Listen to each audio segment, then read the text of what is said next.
चीन में जेर तामीर पुल अचानक टूट गया। हादसे में 12 अफराद हलाक और 4 लापता हो गए। मीडिया रिपोर्ट्स के मुताबिक अफसोसनाक वाक़या उस वक्त रूनुमा हुआ जब पुल की तामीर के दौरान स्टील केबल टूट गई और पुल का दरमियानी ढांचा टूटकर दरिया में जा गिरा। हादसे के वक्त तामीराती मकाम पर 15 मजदूर और एक प्रोजेक्ट मैनेजर मौजूद थे। लापता अफराद की तलाश के लिए रेस्क्यू ऑपरेशन जारी है। पानी पीटीआई के भांजे शेर शाह का 5 रोज का जिस्मानी रिमांड। इस हवाले से डिटेल्स ये हैं जो कि मंजूर हो गया है। एटीसी ने शेर शाह के जिस्मानी रिमांड पर महफूज फैसला सुना दिया है। मुलजिम को थाना सर्वर रोड ने 9 मई जिना हाउस हमला केस में नामजद किया था, तो बानी पीटीआई के भांजे शेर शाह का 5 रोज का जिस्मानी रिमांड मंजूर कर लिया गया है। एटीसी ने शेर शाह के जिस्मानी रिमांड पर महफूज फैसला सुना दिया है।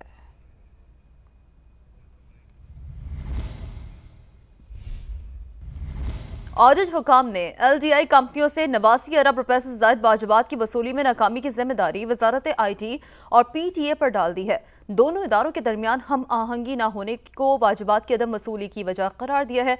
बात करेंगे इस्लामाबाद में समा के डेप्यूटी ब्यूरो चीफ बेहजाज सलीमी ने हमें ज्वाइन किया है। बेहजाज साहब बताइएगा, जिम्मेदार करार दिया गया वजारत IT और PTA को इसका? जी, ऑडिट हुकाम ने अपनी रिपोर्ट में LDI कंपनियों से 89 अरब रुपए से जायद वाजिबात की वसूली में नाकामी का जिम्मेदार वजारत IT और PTA को करार दिया है और PTA और वजारत IT के दरमियान हम आहंगी ना होना वाजिबात की वसूली ना होने की वजह करार दी गई है और कहा गया है कि कंपनियों से वाजिबात की वसूली का मामला अदालतों में होने से मुतल्लिक PTA का मौक़िफ़ भी मुस्तरद किया जाता है। लाइसेंस खत्म होने तक वाजिबात वसूल ना होना PTA की कमजोर निगरानी का सबूत है। ऑडिट रिपोर्ट में मजीद कहा गया है कि LDI कंपनियों पर लाजम था कि वो इब्तदाई लाइसेंस फीस, स्पेक्ट्रम फीस और तमाम फीसेज अदा करें और लेट पेमेंट की मद में 9.821 अरब रुपए जो वसूल करने में नाकाम रही और इसी तरह 79 अरब रुपए से जायद रकम जो है वो PTA ने वजारत IT को जो वाजिबुल अदा थी वो भी वसूल नहीं की। इस तरह ये इस ऑडिट पैरा में ये कहा गया है कि PTA और वजारत बहुत शुक्रिया, आपने तफसीलन अपडेट किया। लाहौर बोर्ड में तलबा की इम्तहानी फीस में करप्शन। लाहौर बोर्ड ने 3 मुताल्लिका मुलाजमीन को मुअत्तल कर दिया है। डिप्टी कमिश्नर लाहौर की ज़ेर सदारत मामले की इंक्वायरी शुरू कर दी गई है। इस हवाले से डिटेल्स ये सामने आ रही हैं कि लाहौर बोर्ड में तलबा की इम्तहानी फीस में करप्शन का इंकशाफ। लाहौर बोर्ड ने 3 मुलाजमीन को मुअत्तल कर दिया है। डिप्टी कमिश्नर लाहौर की ज़ेर सदारत मामले की इंक्वायरी शुरू। लाहौर बोर्ड ने 2000 से ज़्यादा तलबा के 9वीं जमात के नताइज रोक लिए। बात करेंगे, दानियाल उमर ने हमें ज्वाइन किया है। जी दानियाल उमर, बताइएगा। लेकिन लाहौर बोर्ड में तलबा की इम्तहानी फीस में करप्शन का इंकशाफ हुआ है। लाहौर बोर्ड ने 3 मुलाजमीन को मुअत्तल कर दिया है और DC लाहौर के ज़ेर सदारत मामले की इंक्वायरी भी शुरू हो गई है। लाहौर बोर्ड ने 2000 से ज़ायद तलबा ऐसे हैं जिनके 9वीं जमात के नताइज रोके हैं, क्योंकि उनकी जो इम्तहानी फीस होती है जब दाखिला भिजवाया जाता है वो ही बोर्ड को मौसूल नहीं हुई है और बोर्ड मुलाजमीन ने मुबैना तौर पर तलबा से ज़ाती तौर पर ये रकम वसूल की हैं। 20 तलबा का ये कहना है कि उन्होंने बैंक और ऑनलाइन फीस जो है वो जमा करवाई थी, मगर बोर्ड का ये कहना है कि अभी तक उन्हें बैंक या ऑनलाइन निज़ाम से भी फीस मौसूल नहीं हुई है। अभी 9वीं जमात के इम्तहान के 6 उम्मीदवारों को 30,000 जुर्माना जमा करवाने की हिदायत की गई है अगर तो ये अपना रिजल्ट हासिल करना चाहते हैं। ठीक है, अपडेट के लिए शुक्रिया। कराची के अब्बासी शहीद अस्पताल के यंग डॉक्टर्स तनख्वाहों की अदम अदायगी के खिलाफ सरापा एहतजाज हैं। OPD का बॉयकॉट कर दिया। कहा 5 माह से तनख्वाहें नहीं मिली हैं, बगैर तनख्वाह के कैसे काम करें।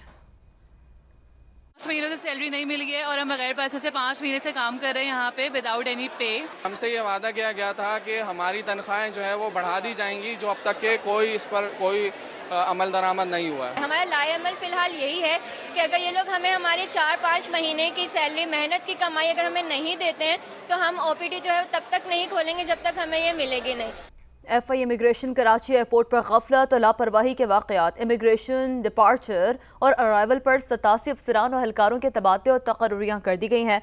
तबादले किए गए अफसरान और एहलकारों को फौरी तौर पर रिपोर्ट करने का भी हुक्म दिया गया है। तो FI इमिग्रेशन के हवाले से ये बड़ी अहम खबर सामने आ रही है। कराची एयरपोर्ट पर गफलत और लापरवाही के वाक़यात सामने आए हैं।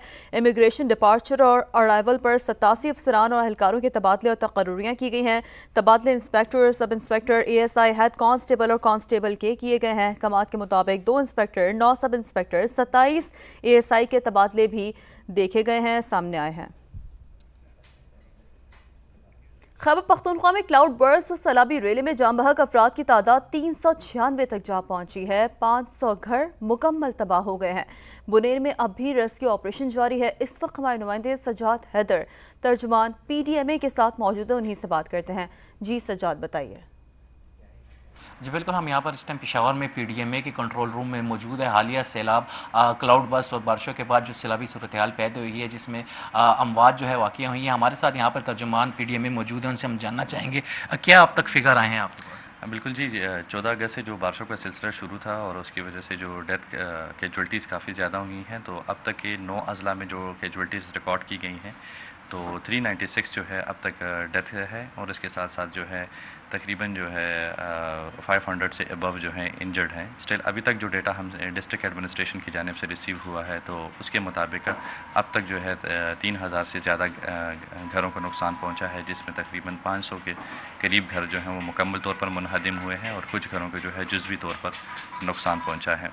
और इस तरह जो है ज़िला बुनीर जो है सबसे ज़्यादा मुतासरा ज़िला है। ज़िला बुनीर में अब तक जो है 334 डेथ्स जो है वो रिकवर्ड की गई हैं और स्टिल अभी तक रेस्क्यू ऑपरेशन वहाँ पे जारी है। टोटल जो है तकरीबन 9 अजला में रेस्क्यू ऑपरेशन जारी था, जिसमें 8 में रेस्क्यू ऑपरेशन कंप्लीट कर दिया गया है और बुनेर में स्टिल अभी जारी है। अब दोबारा भी एक अलर्ट जारी किया गया बारिश के बाद? बिल्कुल, मानसून का सीज़न जो है वो 15 सितंबर तक जारी रहेगा। महकमा मौसमियात की पेशन गोई है, तो 22 अगस्त से जो है 27 अगस्त तक बारिशों का सिलसिला जारी रहेगा। जी बिल्कुल, हमारे साथ तर्जुमान PDMA मौजूद थे और इनका यही कहना है कि 8 अजला में जो है ऑपरेशन मुकम्मल कर लिया गया, लेकिन आज ज़िला बुनेर में जो है अभी भी रेस्क्यू ऑपरेशन और इमदादी सरगर्मियाँ जारी हैं।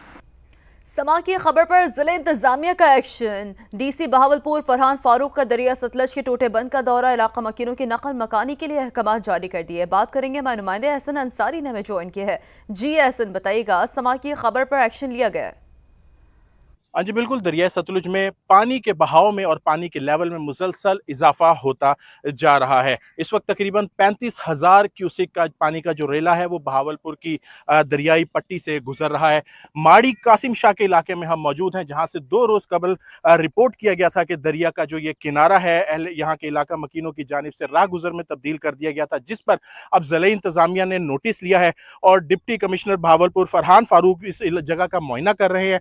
उनसे मजीद इस हवाले से कि यहाँ पर क्या इकदाम किए जाएंगे। सर, लो लेवल से मीडियम लेवल तक के दरमियान का हमारे पास फ्लड आना है, तो मैं पीछे से अहमद वाला, मोची वाला और इस वक्त माड़ी कासिम शाह ये तमाम एरिया विज़िट करके पहुँचा हूँ।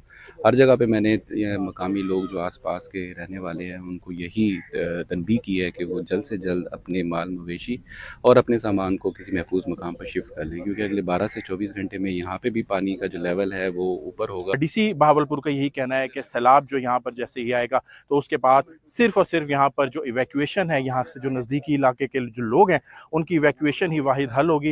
लिहाजा जिसके लिए जो इकदाम हैं वो तेज़ कर दिए गए हैं और आगाही कैंपेन्स का भी आगाज़ कर दिया गया है, ताकि जल्द से जल्द लोग जो है अपना वो ज़रूरी सामान लेकर किसी महफूज मकाम पर मुंतकिल हो जाएँ। जी, अपडेट के लिए शुक्रिया आपका। आज़ाद कश्मीर के ज़िला भिंबर में मूसलाधार बारिश, नदी नालों में तो क़यानी आ गई। मजीद बात करेंगे हमारे नुमाइंदे जाहिद हुसैन राजा से। जी जाहिद, बताइएगा, क्या डिटेल्स हैं आपके पास? देखिए, अगर भिंबर आज़ाद कश्मीर के मौसम के हवाले से बात की तो भिंबर के बेशतर इलाकों में सुबह से तेज़ हवा और गरज चमक के साथ बारिश का सिलसिला जारी है। कहीं पे तेज़, कहीं पे हल्की बारिश हो रही है। बारिश और ठंडी हवाओं के चलने से भिंबर, बरनाला और किरदनवा का मौसम इंतहाई खुशगवार हो गया। हबस और गर्मी में भी नुमायां कमी आई है। State disaster management authority Azad Kashmir और डिप्टी कमिश्नर भिंबर चौधरी हक नवाज ने नदी नालू का दौरा किया और नदी नालू के करीब जो आबादी है उन्हें अलर्ट जारी कर दिया कि वो इस ख़राब मौसम में नदी नालू से दूर रहें और शहरियों को भी पहाड़ी इलाके का रुख ना करने की हदायत जारी की है। महकमा मौसमियत की जानिब से मजीद बारिशों की पेशगोई का भी इम्कान जाहिर किया गया है। जी, हालिया बारिशों और ठट्टा सीम नाला ओवरफ्लो होने से कच्ची आबादी ज़ेर आप आ गई है। इलाका मकीन अपनी मदद आप के तहत नकल मकानी करने पर मजबूर हैं। मजीद बात करेंगे, वहाँ मौजूद हमारे नुमाइंदे ज़ुहैर अली। जी ज़ुहैर, बताइए। आज बिल्कुल हालिया मानसून बारिशें और ठट्टा सेम नाले का ओवरफ्लो होने के बायस जो है ठट्टा कौमी शाहरा से मुत्तसिल मिसन कच्ची आबादी जो है वो ज़ेर आब आ गई है। ये तकरीबन 50 से ज़ायद यहाँ पे घर मौजूद है मिसन कच्ची आबादी में, जहाँ 1 से 1.5 फुट का पानी जो है यहाँ पे मौजूद होने की वजह से यहाँ के मकीन जो है नकल मकानी करने पे मजबूर हो गए हैं। जब हमारे यहाँ के मकीनों से बात हुई तो उनका कहना था कि हमारे घरों के अंदर पानी मौजूद होने की वजह से मच्छरों की भी यहाँ पे बहुत बहुतात हो गई है। हमारे घर जो है मुकम्मल तौर पर डूब गए हैं, लेकिन हमारी कोई भी यहाँ पे दाद रसी नहीं की जा रही। अब बात करते हैं कोयटा और तुर्बत के अवाम के लिए खुशखबरी की। बलूचिस्तान हुकूमत ने ग्रीन बस प्रोजेक्ट के तहत मजीद 21 नई बसें खरीद ली हैं। नूरुल आरफीन की रिपोर्ट। बलूचिस्तान हुकूमत का आवाम को मियारी ट्रांसपोर्ट की फराहमी की जाने बड़ा कदम। ग्रीन बस मंसूबे के तहत मजीद 21 नई बसें शामिल कर ली गयी, जिनमें 17 कोयटा और 4 तुर्बत के लिए मुख्तस हैं। कोयटा में 5 पिंक बसें खातीन के लिए मखसूस होंगी, जबकि बाकी बसें शहर के मुख्तलिफ रूट्स पर चलेंगी। इस वक्त 8000 से 9000 हमारी राइडरशिप है, तो हम उम्मीद करते हैं कि इन बसेस के आने के बाद ये हम 50,000 प्लस राइडरशिप तक चले जाएंगे इंशाल्लाह। शहरियों ने भी हुकूमत के इकदाम को खूब सराहा। गर्ल्स के लिए एक अलग बसेज होनी चाहिए ताकि वो इजीली आ जा सके। यूनिवर्सिटीज़ में मसला होता है उन्हें, बहुत अच्छी बात है ये। हमारे पास बसें बहुत कम इस पार्ट है, जिसकी वजह से रश बहुत ज़्यादा होता है, तो इससे चाहिए कि 21 से भी ज़्यादा कर दे। हुकाम के मुताबिक ये नई बसें बहुत जल्द कोयटा और तुर्बत की सड़कों पर दौड़ती नजर आएंगी। मंसूबे से महफूज और आरामदेह सफर के साथ रोजगार के मौके भी पैदा होंगे। कैमरामैन अब्दुल वहीद के साथ नूरुल आरफीन, समा, कोयटा।